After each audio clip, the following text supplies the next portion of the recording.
Hi there, this is Jen, and thanks so much for joining me today. Today I am creating several cards using the same paper that I used in a very recent video where I was working with alcohol inks. So I am using the black and white alcohol ink cardstock by Ranger. And in the past, I have used watercolor on Yupo, which is basically the same as craft plastic, which would be the same as the white alcohol ink cardstock.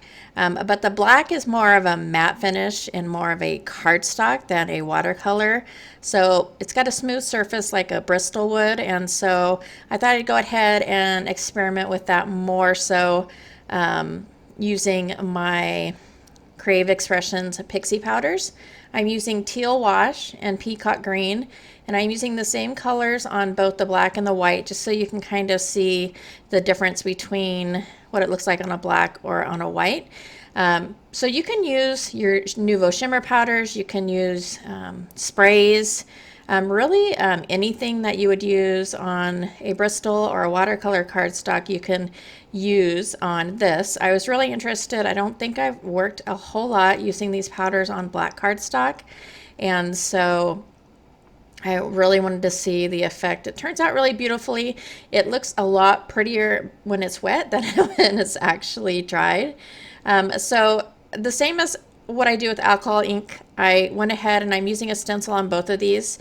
This one did not turn out too great. I probably didn't have it wet enough, so it didn't get a great impression. You can very faintly see some of the little hearts and stars. This stencil is by Altenew. It's called Confetti, I believe. But I'm going to go ahead and use that stencil on both. On the white, you'll see it comes out a lot clearer. And although I really love the black alcohol ink cardstock from Ranger, it is a really deep, rich black. It is a matte, and I really like it compared to the graphics craft plastic, just because it is a matte finish and not a more of a kind of plastic or glossy finish. But it is about $1 per square if you get it in that 10 pack, so it's about $10 for a pack of those. So I'm actually looking into getting some black watercolor paper. I'm actually really looking for something more of a Bristol black, but I don't know if I'm gonna be able to find that, but if I do, I will definitely share it with you. So the stamps that I'm using is by Tracey, and I believe she's overseas. This is distributed through Hampton Arts and sold. I know Simon Says Stamp has it, as well as scrapbook.com, which is where I purchased mine. I'm going to color these up with my Tombow. So for the elephants, I am using N95 and N55. And then I actually used two different colors. I was going to color both of their headgear and their little little decorative things on their feet. I don't know what those are called. I actually use a blue or a teal color as well, and I actually did not make note of that before I put my markers away. But I know for the pink I'm using 755 and 723.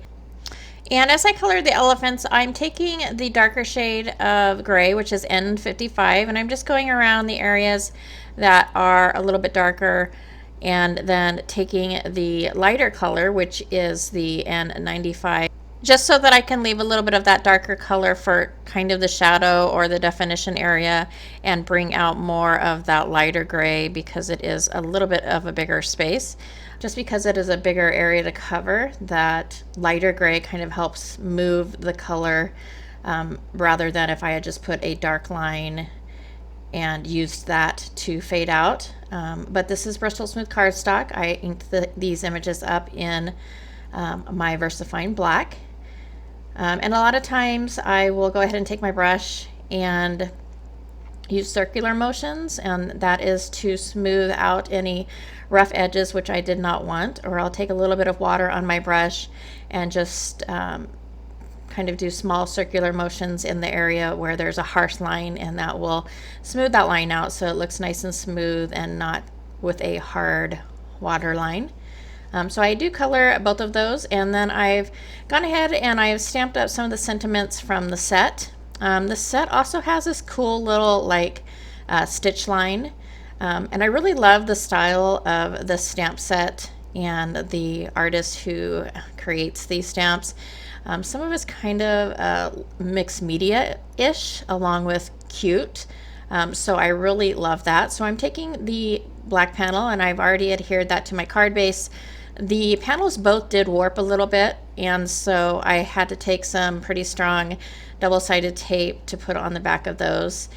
So that is what I used to adhere to my card panel.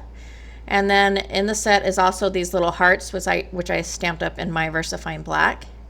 And then here, for this card, this probably took me like 15 minutes to try and figure out the layout on this card.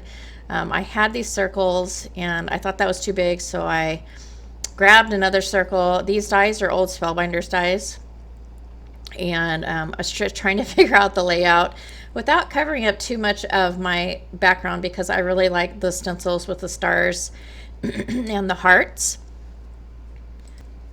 So what I end up doing eventually is taking that paper, the bigger circle, and folding it over on itself and gluing it so it's like a half of a circle, and then adhering that. So I'm adhering all of these pieces with my glitter glue.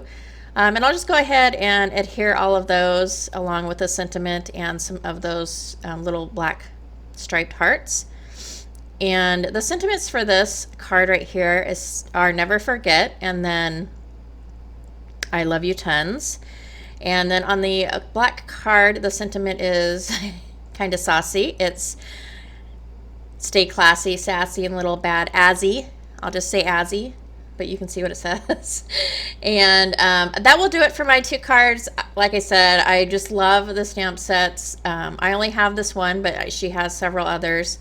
And they are super adorable, and I just really love them. So I hope you liked this video. If you did like this video or find it informative, please go ahead and give me a thumbs up.